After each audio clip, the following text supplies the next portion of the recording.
medicine at its core, what it's been for thousands of years with humans on Earth has been nature. It's always come from Yep. nature. Even what I'm doing here is just that's sunlight, really, and a little watch here trying to influence the body like sunlight does. Probably because I don't get out enough to go into the sunlight. But one of the stories that came up for me that was so potent, because I know patients always like to hear stories, and this is your health, your story, was the one of a colleague of mine, someone I've known for over a decade now, Ben Aarons, that basically was very sick with Lyme disease. And Stephanie, you know about Lyme disease, and we'll get into that story as well. But he had Lyme disease when he was in his 20s. He was bedridden for years. He went from doctor to doctor. Everyone, he was on antibiotics. He was stitched in, taking hundreds of pills, and just got worse and worse. And he was in his bed, and he was basically saying, what can I do? Like, I feel like I'm out of any sort of hope, solutions, anything.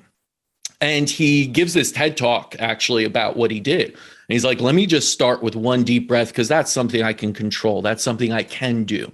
I don't know what comes after that yet, but let me start there. And it started with this deep breath every morning when he got up feeling like crap. And then it became more of, what do I want to do? Like, where is my purpose and passion to regain my health now? And it got to this point where he said, what do I really want to do if I were healthy again, when I get healthy again? And he bought these like pants, like, outdoorsman pants, the ones you'd wear hiking and just doing everything outside. And he put them over in the corner of his room. And he said, when I get better, I'm going to do a wilderness survival retreat, because that's what I want to do.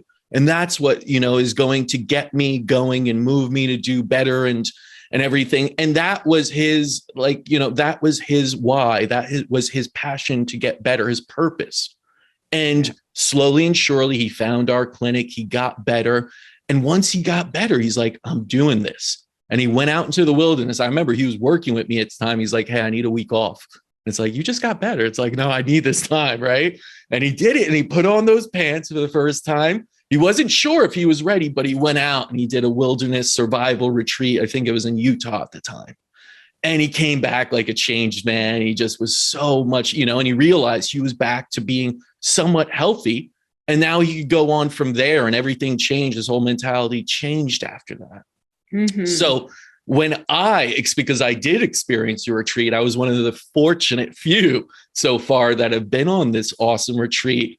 Like, I noticed that too. It changes you, and it's about health, and health just isn't about feeling good all the time. It's also about finding purpose, connecting with nature, going back to where we've been for thousands of years. So, that was my, I gotta have you guys on. You're like basically going back to the building blocks, the foundations of what health is. And that's connecting with nature. And where better to do it than the wilderness of Alaska, I said. So you guys are in the perfect spot for it. But now that I got that preface out of the way, I do want to hear your story to how you got there, how you ended up in Alaska doing retreats for mind, body, and people trying to connect with nature in the wilderness. So Stephanie, let's start with you, because I know a little bit about your story. We met years ago, right? Yeah, for sure. And I love your story, but share that with the audience of how you came to it and everything that led you to where you are now. Yeah. Well, I guess I'll start at the point of me actually deciding to come to Alaska. So I grew up, well, I guess I'm going back even further for a minute, but growing up in northern Minnesota, I always loved being outside, hanging out in the boundary waters, canoes. That was my jam. I loved doing that. And I'm also native, I'm Ojibwe. And so connecting to my culture and this honoring the cycles of life. And, that part of that is rooted deeply in me. And then I moved out of Minnesota, lived in Ohio for a decade, and there I studied nursing and was working in nursing field there. And then I just really, really needed to get out and do something different. I didn't know really, I guess this was the start of an awakening I was having, but didn't know really what that meant. But that I needed to leave, and Alaska was calling. So I packed up, moved up to Alaska with my kids and family. And shortly after coming to Alaska, I started to get really sick. My joints were really inflamed. I lost essentially like all ability to use my right side. Was just really unhappy when I thought I should have been happy because I was living in Alaska and I had a great job and all of these things, but I was like slowly falling apart to the, just so I started to go to the doctors all over Alaska, going in and out of all of the specialists. And I was diagnosed with chronic Lyme, where, growing up in Minnesota, I had plenty of Lyme or plenty of ticks. So I probably had it for a long time, never treated. And then from there was treated with months of antibiotics and all these other treatments that did nothing but like make me worse.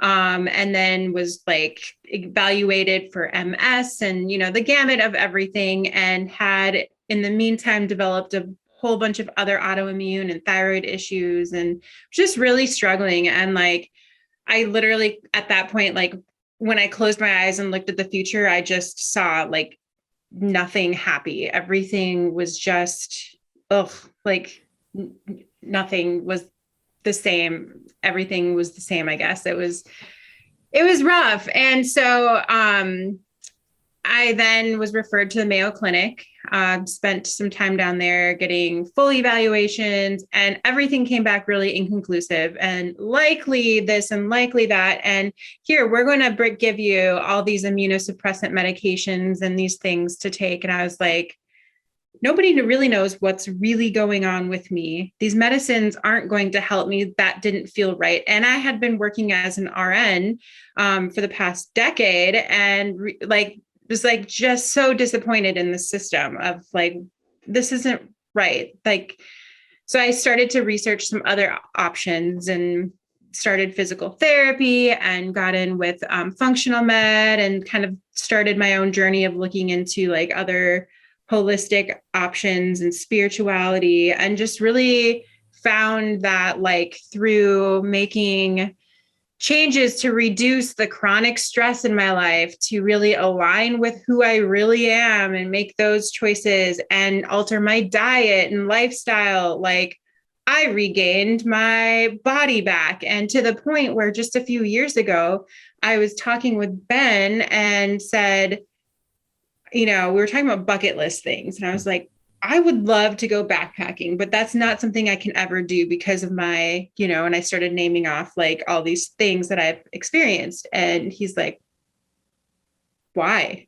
Why can't you?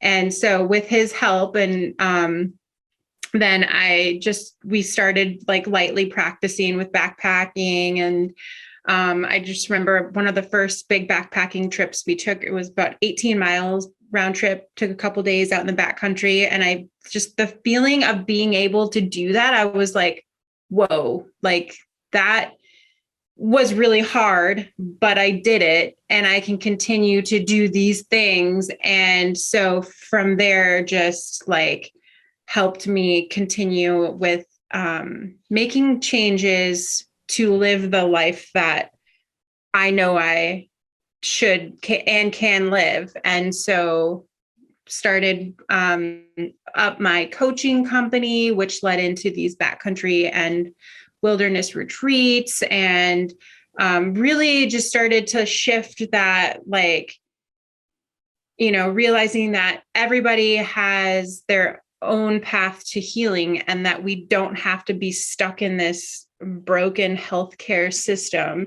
And in fact, we don't even have to enter that system at all if we can be proactive in taking the lead in our own lives and empowering ourselves and others to like make those changes before we get sick. And yeah, so that's kind of a bit about my story. That's the abridged version, but I still felt like I rambled a bit. But, all that to say, like, for me, pushing myself physically, like through all of that, really did open up this whole other world for me. And I want to be able to offer that to people, like your friend, your colleague that you just talked about?